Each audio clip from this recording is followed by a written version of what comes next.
भगवद गीता के ये 10 उपदेश आपकी जिंदगी बदल देंगे। दोस्तों, यह आर्टिकल आप सभी के लिए बहुत ही स्पेशल और जीवन को बदल देने वाला साबित होने वाला है। इसलिए इस भगवद गीता उपदेश इन हिंदी आर्टिकल को अंत तक ध्यान से जरूर सुने। तो नंबर 1, इस सृष्टि में जो जन्म लेता है वो निश्चित रूप से मृत्यु के अधीन हो जाता है। दोस्तों, यहाँ भगवान श्री कृष्ण कहते हैं कि इस मृत्यु लोक का हर प्राणी, चाहे हो मनुष्य हो या पशु पक्षी हो या फिर पेड़ पौधा हो, हर सांस लेने वाला प्राणी अपने जन्म के साथ मृत्यु को भी लेकर आता है। हर प्राणी को एक ना एक दिन निश्चित क्षण पर मरना अर्थात अपना शरीर त्यागना ही पड़ता है। मनुष्य को सिर्फ कर्म करने का अधिकार है, फल की इच्छा ना करे। तो नंबर 2, मनुष्य को सिर्फ कर्म करने का अधिकार है, फल की इच्छा ना करे। दोस्तों, यहाँ भगवान श्री कृष्ण कहते हैं कि मनुष्य को चाहिए कि फल की इच्छा त्याग कर कर्म को अपना धर्म समझकर करे, क्योंकि जो भी मनुष्य फल प्राप्ति की इच्छा करता है उसका मन फल के बारे में सोचकर अपने कर्म और कर्तव्य से विचलित हो जाता है और उस इंसान को वो फल प्राप्त नहीं होता है जिसकी उसने इच्छा की हुई थी। इसीलिए भगवान श्री कृष्ण कहते हैं कि मनुष्य सिर्फ कर्म कर सकता है, फल कदापि मनुष्य के अधीन नहीं है। जो लोग फल की इच्छा से ही कर्म करते हैं वे लोग सुख दुख आदि के चक्र में फंस जाते हैं और उनकी मना शांति नष्ट हो जाती है। भगवान श्री कृष्ण कहते हैं कि मनुष्य अपने फल की इच्छा को त्याग कर कर्म को अपना धर्म समझकर करे तो उसको फल अवश्य मिल जाएगा, परंतु उस फल को वो विधान की इच्छा समझकर स्वीकार कर ले। और ज्ञानी व्यक्ति इसी योग को अपनाकर कर्म योगी बन जाते हैं। इस विश्व में केवल शरीर मरते हैं, लेकिन आत्मा अविनाशी है। शरीर के मरने पर भी आत्मा नहीं मरती है। तो नंबर 3, इस विश्व में केवल शरीर मरते हैं, लेकिन आत्मा अविनाशी है। शरीर के मरने पर भी आत्मा नहीं मरती है। दोस्तों, यहाँ भगवान श्री कृष्ण कहते हैं कि आत्मा न कभी जन्म लेती है और न कभी मरती है। वो अजन्म, नित्य, सनातन और पुरातन है, जो शरीर के मारे जाने के बाद भी नहीं मरती है। जो सचमुच ज्ञानी होते हैं वो ना उनका शोक करते हैं जो मर गए हैं और ना ही उनका शोक करते हैं जो अभी जिंदा है, क्योंकि वो जानते हैं कि जो मर गया है वो फिर से जन्म लेगा और जो अभी जीवित है वो अवश्य ही मर जाएगा। मरने वाला फिर से जन्म लेगा, क्योंकि केवल शरीर का नाश होता है। शरीर के अंदर जो आत्मा है वो कभी भी नहीं मरता है, क्योंकि आत्मा को ना कोई शस्त्र काट सकता है और ना ही उसे अग्नि जला सकती है, ना ही जल गला सकता है और ना ही इसे वायु सुखा सकती है।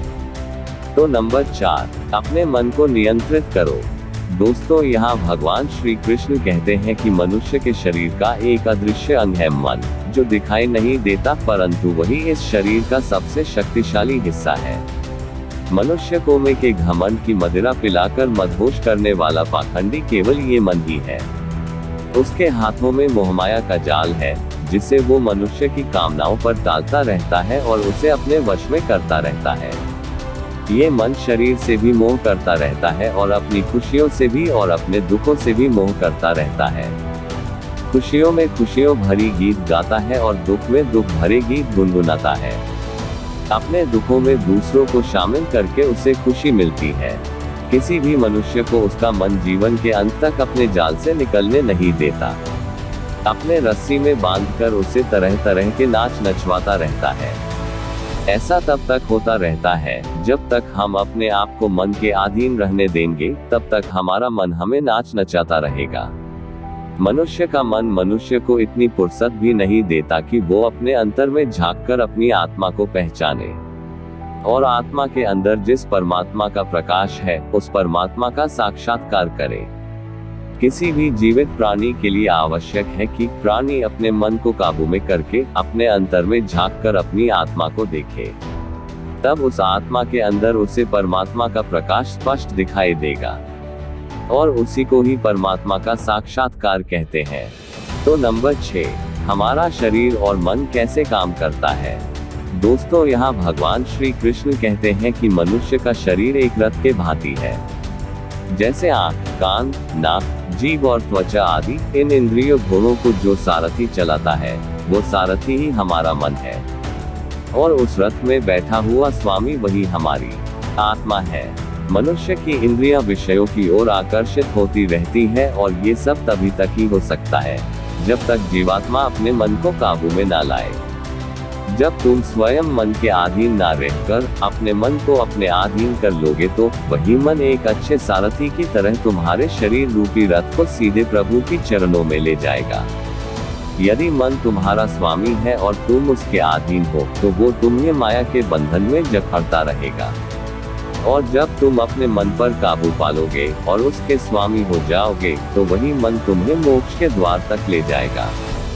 तो नंबर 7, गीता के अनुसार खुशी के 3 प्रकार। दोस्तों, भगवत गीता के अनुसार इस दुनिया में 3 प्रकार की खुशी होती है। उंगली से नीचे की ओर इशारा, उंगली से नीचे की ओर इशारा, उंगली से नीचे की ओर इशारा।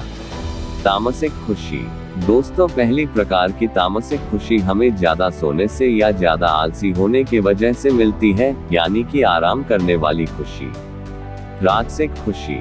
दोस्तों, राजसिक खुशी हमें जो किसी मटेरियल गोल को अचीव करने के बाद मिलती है, जैसे कि पैसे कमाना, गाड़ी खरीदना, दारू पीना आदि चीजें करने से जो हमें खुशी मिलती है, वो राजसिक खुशी कहलाती है। सात्विक खुशी। दोस्तों, ये जो तीसरी प्रकार की खुशी होती है ना, उसे सात्विक खुशी कहते हैं। भगवत गीता ये कहती है कि तामसिक और राजसिक ये दोनों खुशियां अस्थायी होती है, पर सात्विक खुशी है ना, वो पहले हमें जहर की तरह लगती है, लेकिन बाद में शहद की तरह लगती है। दोस्तों, लॉन्ग टर्म और परमानेंट खुशी हमें अनुशासन और आध्यात्मिक स्टडीज करने से ही मिलती है, जिसे सात्विक खुशी कहते हैं। दोस्तों, आप ज्यादातर किस तरह की खुशी में होते हैं, ये हमें नीचे कमेंट बॉक्स में कमेंट करके जरूर बताएं। तो नंबर 8, संसार में केवल 2 ही वस्तु है। दोस्तों, यहाँ भगवान श्री कृष्ण कहते हैं कि इस संसार में केवल 2 ही वस्तु है, एक शरीर और दूसरा उस शरीर में रहने वाला शरीरी। इस शरीर में रहने वाला जो आत्मा रूपी शरीरी है, वो कभी भी नहीं मरता है, और जो शरीर है वो सदा रहता नहीं है। आत्मा एक शरीर छोड़ता है और दूसरा शरीर धारण कर लेता है, बिल्कुल वैसे ही जैसे मनुष्य अपने पुराने कपड़े उतारकर नए कपड़े धारण कर लेता है।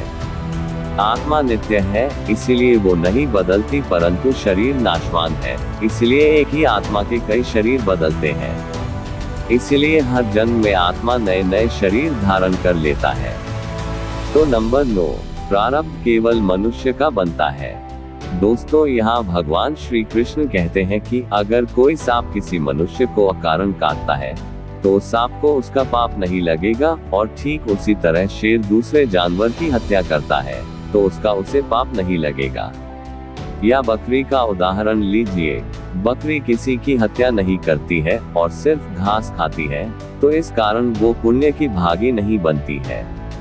पाप पुण्य का लेखा जोखा अर्थात प्रारब्ध केवल मनुष्य का बनता है।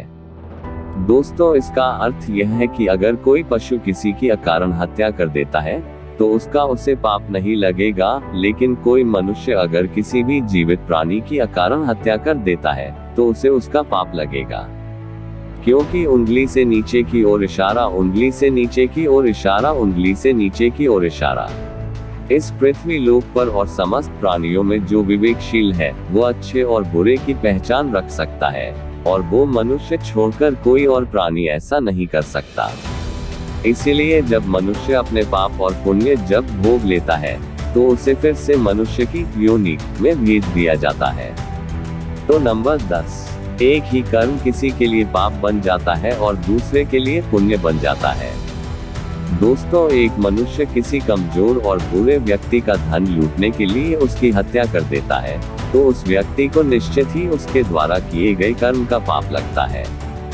और यदि दुष्ट मनुष्य किसी स्त्री के साथ जबरदस्ती बलात्कार करने की कोशिश कर रहा है, तो उस स्त्री की रक्षा करने के लिए अगर कोई व्यक्ति उस दुष्ट मनुष्य की हत्या कर देता है, तो उसका उसे पाप नहीं लगता है, बल्कि पुण्य लगता है। दोस्तों, कर्म तो वही रहा, किसी की हत्या करना, परंतु उस कर्म के पीछे की भावना क्या है और मारने वाले की नियत क्या है, इसी के फर्क से ही एक ही कर्म किसी के लिए पाप हो सकता है और दूसरे के लिए पुण्य हो सकता है। जिस भावना और नियत से मनुष्य कर्म करता है, उस नियत के कारण एक ही कर्म किसी के लिए पाप बन जाता है और किसी के लिए पुण्य बन जाता है। कर्म के इस ज्ञान के द्वारा ही मनुष्य को कर्म विकर्म और अकर्म की पहचान होती है।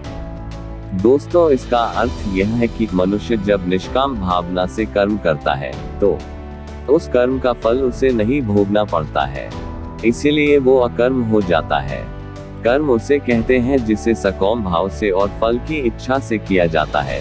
उसका फल मनुष्य को उसके कर्म के अनुसार अवश्य मिलता रहता है। अच्छे कर्म का फल अच्छा मिलता है और बुरे कर्म का बुरा फल मिलता है, और जो असत्य, कपट, हिंसा आदि अनुचित और निश्चित कर्म को विकर्म कहते हैं। हर मनुष्य का प्रथम धर्म क्या है और अपने धर्म का विधान मनुष्य खुद बनाता है। दोस्तों, इसका अर्थ समझाते हुए भगवान श्री कृष्ण कहते हैं कि धर्म का जो विधान है, अगर उसे किसी दूसरे ने बनाया हो तो वो तुम्हारा धर्म नहीं हो सकता है। तुम्हारा धर्म वही है जिसे तुमने स्वयं बनाया हो, जिसे तुम्हारी आत्मा ने स्वीकार किया हो। धर्म एक व्यक्तिगत चीज है जिसका फैसला व्यक्ति को खुद लेना पड़ता है। दोस्तों, मैं आपको एक उदाहरण देकर समझाता हूँ। दोस्तों, अगर किसी के गांव पर डाकू हमला करके उस गांव की लड़कियों का अपहरण कर रहे हैं और उसी समय किसी का पिता मृत्युशैया पर पड़ा अंतिम सांस ले रहा है और अपने पुत्र से बार बार पानी की एक एक घुट मांग रहा है, उस समय उस व्यक्ति का यानी कि उस पुत्र का क्या धर्म होना चाहिए? हर मनुष्य का प्रथम धर्म क्या है और अपने धर्म का विधान मनुष्य खुद बनाता है। दोस्तों, इसका अर्थ समझाते हुए भगवान श्री कृष्ण कहते हैं कि धर्म का जो विधान है, अगर उसे किसी दूसरे ने बनाया हो तो वो तुम्हारा धर्म नहीं हो सकता है। तुम्हारा धर्म वही है जिसे तुमने स्वयं बनाया हो, जिसे तुम्हारी आत्मा ने स्वीकार किया हो। धर्म एक व्यक्तिगत चीज है जिसका फैसला व्यक्ति को खुद लेना पड़ता है। दोस्तों, मैं आपको एक उदाहरण देकर समझाता हूँ। दोस्तों, अगर किसी के गांव पर डाकू हमला करके उस गांव की लड़कियों का अपहरण कर रहे हैं और उसी समय किसी का पिता मृत्युशैया पर पड़ा अंतिम सांस ले रहा है और अपने पुत्र से बार बार पानी की एक एक घुट मांग रहा है, उस समय उस व्यक्ति का यानी कि उस पुत्र का क्या धर्म होना चाहिए? वो मरते हुए अपने पिता के कंठ में अंतिम समय गंगा जल की बूंद बूंद टपकाता हुआ अपने पुत्र धर्म का पालन करे, या फिर उसके गांव की लड़कियों पर जो संकट आ गया है उनकी रक्षा के लिए अपने हाथ में तलवार उठाते हुए उन डाकुओं का मुकाबला करे? अवश्य पड़े तो अपनी जान भी देकर अपने गांव की इज्जत बचाए। दोस्तों, इसका निर्णय कोई दूसरा व्यक्ति कैसे कर सकता है? इसको धर्म का दोराहा या धर्म संकट भी कहते हैं। ऐसी स्थिति में वो व्यक्ति क्या करे, उसका फैसला कोई और व्यक्ति नहीं कर सकता, बल्कि ये निर्णय उसे खुद ही लेना पड़ता है कि उस समय उसका प्रथम धर्म क्या है। उस समय उसकी अंतरात्मा जो आवाज दे वही उसका प्रथम धर्म है। इसीलिए दोस्तों, हर व्यक्ति का धर्म व्यक्तिगत होता है और मनुष्य अपने धर्म का विधान मनुष्य खुद बनाता है। दोस्तों, ये थे वो टॉप 10 भागवत गीता के उपदेश इन हिंदी में। आप सभी को ये 10 उपदेश कैसे लगे, ये हमें नीचे कमेंट बॉक्स में कमेंट करके हमें जरूर बताएं। अगर आपको यह आर्टिकल पसंद आया होगा तो इस आर्टिकल को अपने दोस्तों के साथ अवश्य शेयर कीजिए, ताकि और लोगों को भी श्री कृष्ण गीता उपदेश इन हिंदी में पढ़ने को मिल सके। जिस मनुष्य में हारने की चिंताएं कम और जीतने की ख्वाहिशें ज्यादा होती है, वह मनुष्य मन से बहुत शक्तिशाली होता है। जीवन में सब कुछ हासिल कर लीजिए या गवा दीजिए, मगर अपने स्वार्थ के लिए किसी का इस्तेमाल मत कीजिए। कभी कभी अपनी लाइफ में आगे बढ़ने के लिए उन चीजों और व्यक्तियों को भी त्यागना पड़ता है जो कभी तुम्हारी हृदय की गहराइयों में विलीन थे।